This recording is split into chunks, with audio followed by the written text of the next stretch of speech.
किसी किसी असली जंग के मैदान में दुश्मन को पहचानना फिर भी आसान होता है। आप देख सकते हैं कि वो कहाँ है, उसकी वर्दी क्या है। लेकिन डिजिटल दुनिया में खतरा शायद हजारों मील दूर किसी दूसरे देश में बैठा हो, या हो सकता है कि वो हमारे अपने ही दफ्तर में हो।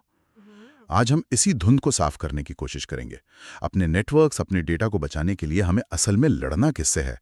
हमारे पास जो सोर्सेज हैं वो साइबर खतरों के अलग अलग चेहरों और उनके स्रोतों पर काफी गहरी रोशनी डालते हैं। बिल्कुल, और आज हमारी चर्चा का मिशन यही है, इस डिजिटल जंग के मैदान का नक्शा समझा जाए। हम सिर्फ ये नहीं देखेंगे कि हमले कैसे होते हैं, बल्कि ये भी कि हमलावर कौन है।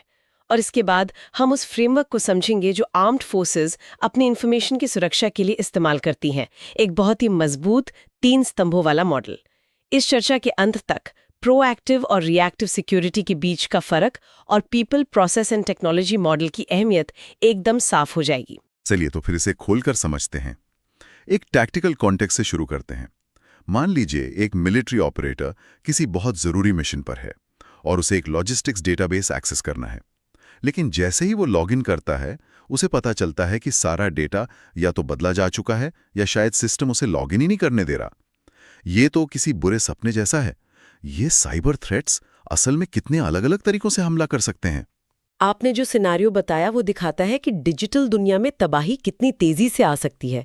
सोर्सेस के मुताबिक साइबर थ्रेट्स के 4 मुख्य रूप होते हैं। पहला है डिस्ट्रक्शन, यानी विनाश। ये सबसे सीधा हमला है। हमलावर आपके डेटा को पूरी तरह डिलीट कर देता है, उसे करप्ट कर देता है ताकि वो फिर कभी इस्तेमाल ना हो सके। यानी जानकारी का हमेशा के लिए खत्म हो जाना। ये तो वाकई विनाशकारी है। दूसरा क्या है? दूसरा है डिस्क्लोजर, मतलब प्रकटीकरण। इसमें हमलावर आपका डेटा मिटाता नहीं, बल्कि इसे चुराकर अनऑथराइज्ड लोगों तक पहुंचा देता है। सोचिए किसी मिलिट्री ऑपरेशन के प्लान्स, सैनिकों की लोकेशन, ये सब दुश्मन तक लीक हो जाए। हाँ, ये डिस्ट्रक्शन से भी ज्यादा खतरनाक साबित हो सकता है। बिल्कुल। और तीसरा रूप भी है जो शायद इन दोनों से ज्यादा खतरनाक है, क्योंकि वो बहुत खामोशी से होता है। मॉडिफिकेशन। सही कहा आपने, संशोधन। इसमें डेटा को बदला जाता है, जैसे वो लॉजिस्टिक्स डेटाबेस का उदाहरण था। अगर किसी ने सप्लाईज की लोकेशन गलत डाल दी या फ्यूल की मात्रा को दोगुना दिखा दिया, तो पूरा का पूरा ऑपरेशन फेल हो सकता है। और शायद आपको पता भी न चले कि गड़बड़ कहाँ हुई। एग्जैक्टली। मॉडिफिकेशन सबसे कपटी हमलों में से एक है। डिस्ट्रक्शन में तो अलार्म बज जाता है, आपको तुरंत पता चलता है, लेकिन बदले हुए डेटा के साथ आप हफ्तों या महीनों तक गलत फैसले लेते रह सकते हैं। इसे पकड़ना बेहद मुश्किल हो सकता है। और चौथा जो हम अक्सर खबरों में सुनते हैं, चौथा है डिनायल ऑफ सर्विस या DOS। इसका मकसद सिस्टम को तबाह करना या डेटा चुराना नहीं, बल्कि उसे बेकार कर देना है। इसे ऐसे समझिए कि किसी दुकान के दरवाजे पर सैकड़ों लोगों की भीड़ खड़ी कर दी जाए जो कुछ खरीद नहीं रही, तो असली ग्राहक अंदर ही नहीं आ पाएंगे। हाँ, DOS हमले में भी यही होता है।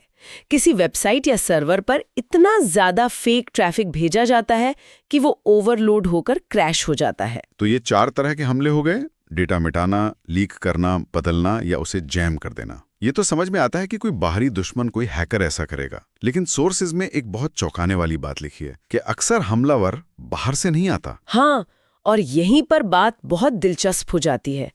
जब हम खतरों के स्रोतों की बात करते हैं तो लिस्ट में कई नाम हैं। विदेशी सरकारें हैं, क्राइम कार्टेल्स हैं, हैकर्स हैं, आतंकवादी हैं। हर किसी का मकसद अलग है, लेकिन सोर्स इस बात पर जोर देता है कि इन सबसे कहीं ज्यादा खतरनाक खतरा अक्सर अंदर से ही आता है। अंदर से मतलब मलिशियस इनसाइडर्स की बात हो रही है। ये सुनने में किसी जासूसी फिल्म जैसा लगता है, पर असल में ये कितना बड़ा खतरा है? कहीं ज्यादा। सोचिए, बाहरी हैकर को पहले आपकी दीवारें यानी फायरवॉल्स तोड़ने हैं, फिर अंदर का नक्शा समझना है और तब जाकर कीमती चीजें ढूंढनी है। लेकिन इनसाइडर, वो तो पहले से ही तिजोरी के अंदर बैठा है। सही। उसे पता है कि सबसे जरूरी डेटा कहाँ रखा है, सिक्योरिटी कैमरास कहाँ नहीं देख रहे हैं। वो एक छोटा सा बदलाव करके महीनों तक किसी की नजर में नहीं आ सकता। और उसके पास एक्सेस भी तो पहले से ही होता है। उसे किसी का पासवर्ड चुराने की जरूरत नहीं, उसके पास अपना पासवर्ड है। प्रिसाइजली, वो आपकी सिक्योरिटी की पहली दीवार के अंदर पहले से ही मौजूद है। हो सकता है वो एक डिसग्रंटल्ड एम्प्लॉय हो जिसे लगता है कि उसके साथ नाइंसाफी हुई है, या कोई ऐसा हो जिसे पैसों का लालच देकर किसी बाहरी ग्रुप ने खरीद लिया हो। कारण कुछ भी हो, लेकिन उसकी क्षमता, नुकसान पहुंचाने की उसकी पोटेंशियल एक बाहरी हमलावर से कई गुना ज्यादा होती है। ये बात तो सोचने वाली है। तो एक तरफ वो हैकर है जो बहुत काबिल है पर शायद बोर हो रहा है, और दूसरी तरफ कोई ऐसा है जिसके पास टूल्स तो कम है पर वो बदला लेने पर तुला है। तो आप कह रही हैं कि दूसरा वाला ज्यादा बड़ा खतरा है। आपका सवाल ही इस पहेली को सुलझाता है। खतरे का स्तर यानी थ्रेट लेवल सिर्फ काबिलियत से नहीं तय होता। सोर्सेस के मुताबिक ये 3 चीजों के कॉम्बिनेशन से बनता है। पहली, दुश्मन की कैपेबिलिटीज, उसकी तकनीकी क्षमता। दूसरी, उसका मोटिवेशन, उसका इरादा क्या है। और तीसरी, और शायद सबसे जरूरी, उसकी विलिंगनेस, यानी वो अपनी क्षमताओं को इस्तेमाल करने की कितनी इच्छा रखता है। एक बहुत कैपेबल दुश्मन जिसका कोई मोटिवेशन नहीं है, वो खतरा नहीं है। लेकिन एक कम कैपेबल पर हाईली मोटिवेटेड दुश्मन बहुत खतरनाक हो सकता है। आपका एंग्री एक्स एम्प्लॉई इसका बेहतरीन उदाहरण है। अब ये तस्वीर साफ हो रही है। तो अब सवाल उठता है कि हम अपने डिजिटल किले की रक्षा कैसे करें। सोर्स में एक बहुत अच्छी एनालॉजी दी गई है, एक सुरक्षित इमारत की। ऊंची दीवारें हैं, लेकिन साथ ही एक अलार्म सिस्टम और सिक्योरिटी गार्ड्स भी हैं। इंफॉर्मेशन एश्योरेंस का ये मॉडल असल में कैसे काम करता है? आपने बिल्कुल सही एनालॉजी पकड़ी है। एक मजबूत इंफॉर्मेशन एश्योरेंस स्ट्रैटेजी इन्हीं 2 हिस्सों पर खड़ी होती है, प्रोएक्टिव और रिएक्टिव मेजर्स। प्रोएक्टिव और रिएक्टिव? हाँ, प्रोएक्टिव मेजर्स का पूरा ध्यान होता है प्रिवेंशन यानी रोकथाम पर। लक्ष्य ये है कि हमलावर को अंदर घुसने का मौका ही न दिया जाए। ये हमारी ऊंची दीवारें हैं। और ये डिजिटल दीवारें दिखती कैसी हैं? फायरवॉल तो मैं समझता हूं, और क्या होता है इनमें? फायरवॉल्स तो बस शुरुआत है। इसमें बहुत कुछ शामिल है। अपने सिस्टम्स को रेगुलरली अपडेट करना, स्ट्रॉन्ग एक्सेस कंट्रोल्स, मतलब ये सुनिश्चित करना कि हर किसी को सिर्फ उतनी ही जानकारी का एक्सेस हो जितने की उसे जरूरत है। डेटा को एन्क्रिप्ट करना, और सबसे जरूरी, अपने लोगों को सिक्योरिटी ट्रेनिंग देना। लेकिन कोई भी दीवार 100% अनब्रीचेबल नहीं होती है ना? कभी ना कभी तो कोई अंदर आ ही सकता है। बिल्कुल, और यही मानसिकता एक मजबूत सिक्योरिटी पोस्चर की निशानी है। ये मानना कि ब्रीच हो सकता है, और यहीं पर रिएक्टिव मेजर्स की भूमिका शुरू होती है। तो जब सेंध लग जाए तो रिएक्टिव स्ट्रैटेजी कैसे काम करती है? इसके 3 मुख्य चरण होते हैं। पहला, हमले को डिटेक्ट करना, यानी जल्द से जल्द पता लगाना कि कोई घुसपैठ हुई है। जितनी जल्दी पता चलेगा उतना कम नुकसान होगा। दूसरा, शुरुआती हमले में सर्वाइव करना। सर्वाइव? इसका क्या मतलब है? इसका मतलब है रेजिलियंस, यानी ये सुनिश्चित करना कि हमले के बावजूद आपके क्रिटिकल सिस्टम्स और ऑपरेशंस चलते रहें, पूरी तरह से ठप ना हो जाए। जैसे अगर आपकी मेन वेबसाइट पर डॉस हमला हुआ है, तो क्या आपके पास कोई बैकअप कम्युनिकेशन चैनल है? हाँ, ये है सर्वाइव करना। और तीसरा और आखिरी कदम है प्रभावी ढंग से रिस्पॉन्ड करना। हमलावर को सिस्टम से बाहर निकालना, नुकसान का आकलन करना, सिस्टम्स को रीस्टोर करना और भविष्य के लिए अपनी दीवारों को और मजबूत करना। तो प्रोएक्टिव हमें बचाता है और रिएक्टिव हमें गिरने के बाद संभलने और पहले से ज्यादा मजबूत होकर खड़े होने में मदद करता है। एकदम सही। ये दोनों एक ही सिक्के के 2 पहलू हैं। सिर्फ ऊंची दीवारें बना देना काफी नहीं है, आपको ये भी पता होना चाहिए कि अगर कोई दीवार फांद गया तो क्या करना है। ठीक है, तो हमने खतरों को समझ लिया, उनसे निपटने की स्ट्रैटेजी भी समझ ली, लेकिन ये सब लागू कैसे किया जाता है? सोर्स में एक और बेहतरीन एनालॉजी है कि सबसे एडवांस्ड ताला भी बेकार है अगर चाबी रखने वाला दरवाजा बंद करना भूल जाए या दरवाजा बंद करने का कोई नियम ही ना हो। यहीं पर वो 3 स्तंभों वाला फ्रेमवर्क आता है ना? बिल्कुल। आर्म्ड फोर्सेस द्वारा इस्तेमाल किया जाने वाला कॉस साइबर सिक्योरिटी फ्रेमवर्क इसी सरल लेकिन शक्तिशाली सिद्धांत पर आधारित है। ये फ्रेमवर्क 3 अविभाज्य स्तंभों पर टिका है: पीपल, लोग, प्रोसेस प्रक्रिया और टेक्नोलॉजी प्रौद्योगिकी। पीपल, प्रोसेस एंड टेक्नोलॉजी, ये मैंने पहले भी सुना है, लेकिन सोर्स इनकी प्राथमिकता के बारे में कुछ खास कहता है। टेक्नोलॉजी आखिर में आती है।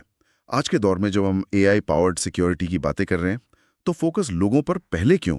आपका सवाल बहुत वाजिब है, और यही इस फ्रेमवर्क की खूबसूरती छिपी है। सोर्स ये साफ करता है कि आपका पहला फोकस हमेशा पीपल और प्रोसेसेस पर होना चाहिए। क्यों? क्योंकि आपकी सिक्योरिटी चेन में सबसे कमजोर और सबसे मजबूत कड़ी दोनों ही इंसान हैं। आप दुनिया की सबसे महंगी सिक्योरिटी टेक्नोलॉजी खरीद सकते हैं, लेकिन अगर आपका कर्मचारी एक फिशिंग ईमेल के झांसे में आकर अपना पासवर्ड दे देता है तो वो सारी टेक्नोलॉजी बेकार हो जाती है। और प्रोसेस का मतलब हुआ वो नियम जो ये तय करते हैं कि काम कैसे किया जाएगा। एग्जैक्टली प्रोसेस का मतलब है स्पष्ट नियम और नीतियां बनाना। पासवर्ड कितना कॉम्प्लेक्स होना चाहिए, उसे कितने दिन में बदलना है, कोई संदिग्ध ईमेल आने पर किसे रिपोर्ट करना है, ये सब प्रक्रियाएं हैं। जब आपके लोग ट्रेन्ड हो, पीपल, और प्रक्रियाएं स्पष्ट हो, प्रोसेस, तब टेक्नोलॉजी की भूमिका आती है। तो फिर टेक्नोलॉजी का असल रोल क्या है? टेक्नोलॉजी का इस्तेमाल एक टूल के रूप में किया जाता है जो लोगों की मदद करता है और प्रक्रियाओं को एनफोर्स करता है। आपका फायरवॉल एक टेक्नोलॉजी है, लेकिन वो तभी काम करेगा जब प्रोसेस में ये तय हो कि कौन सा ट्रैफिक ब्लॉक करना है।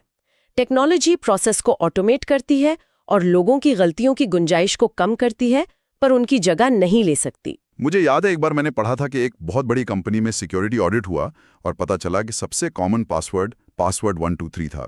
करोड़ों की टेक्नोलॉजी भी इस एक मानवीय आदत के आगे बेबस है। ये एक क्लासिक उदाहरण है।